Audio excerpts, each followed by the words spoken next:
सी ऊंचाई, कर सके बखान जो इसका, कर सके बखान जो इसका, इतनी क्षमता किसने पाई, इतनी क्षमता किसने पाई। नील विवेक की निर्णायक मंडली, मानव सम्मान के योग्य समस्त अध्यापकगण, वे मेरे प्रिय भाई व बहनों, आप सभी को मेरा नमस्कार। मैं DC 37 आज मैं स्वयं को सौभाग्यशाली समझती हूँ कि मुझे गीता की शिक्षाओं को आप सभी के साथ साझा करने का सुअवसर प्राप्त हुआ। आशा है आप मुझे ध्यान से सुनेंगे और इन शिक्षाओं को अपने जीवन में धारण करेंगे।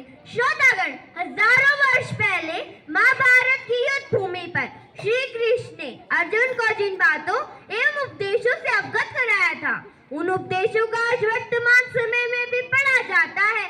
जी हाँ मान्यवर, वर्तमान समय में भी पढ़ा जाता है। श्रीमद् भगवत गीता में श्री कृष्ण ने बताया है कि व्यक्ति को अपने जीवन काल में क्या करना चाहिए और सफलता प्राप्त करने के लिए किन बातों का विशेष ध्यान रखना चाहिए। जी हाँ मान्यवर, क्या आप सभी जानते हैं कि श्रीमद् भगवत गीता में कितने श्लोक एवं अध्याय हैं? अगर आप सब नहीं जानते तो मैं आप सभी को बता दूं कि श्रीमद् भगवत गीता में 18 अध्याय एवं 700 श्लोक हैं, जिन्हें भगवान श्री कृष्ण ने अर्जुन के माध्यम से हम सबको अवगत कराया था। योग सतः कुरु कर्माणि संत्यक्त्वा धनंजय सिद्ध सिद्ध समो भूत्वा समत्वं योगुच्यते। गीता में संदेश दिया गया है कि व्यक्ति को एक दूसरे की सेवा भगवान की सेवा के रूप में करनी चाहिए। यही कारण था कि भारत के लोगों ने अपने जीवन में स्वतंत्रता पाने के लिए पूरा जीवन सहजता से समर्पित कर दिया।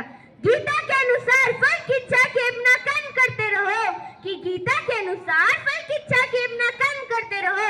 गीता स्वीकार करती है कि दुनिया में निरंतर गतिशील रहने के लिए कर्म चाहे मानसिक हो या शारीरिक करने ही पड़ते हैं।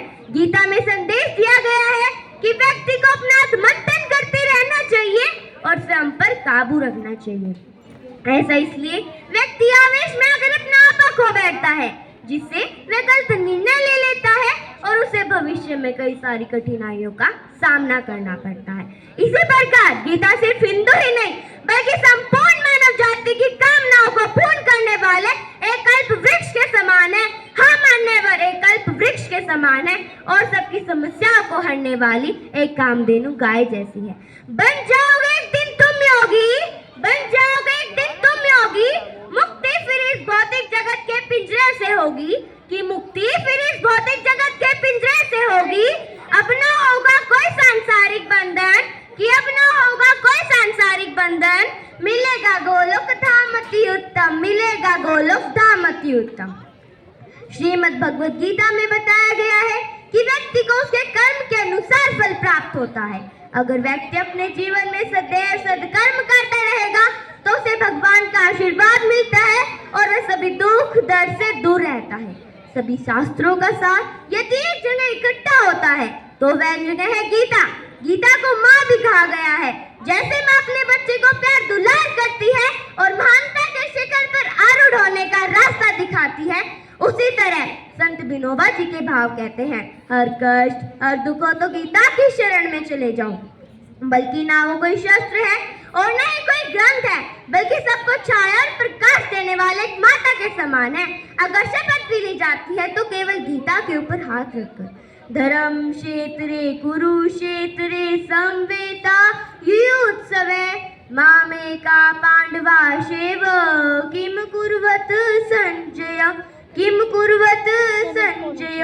श्रीमद् भगवत गीता में चेतावनी और प्रेरणा के साथ साथ बताया गया है कि भेदभाव संकीर्ण विचार हमारी सोच पर निर्भर होते हैं। उदार सोच कर्म को धर्म बना सकती है और धर्म क्षेत्र कुरुक्षेत्र का लाक्षणिक अभिप्राय यही है। यहाँ श्री कृष्ण गीता ज्ञान प्रदाता भिन्न भिन्न नहीं बल्कि एक ही है। हाँ मान्यवर, एक ही है।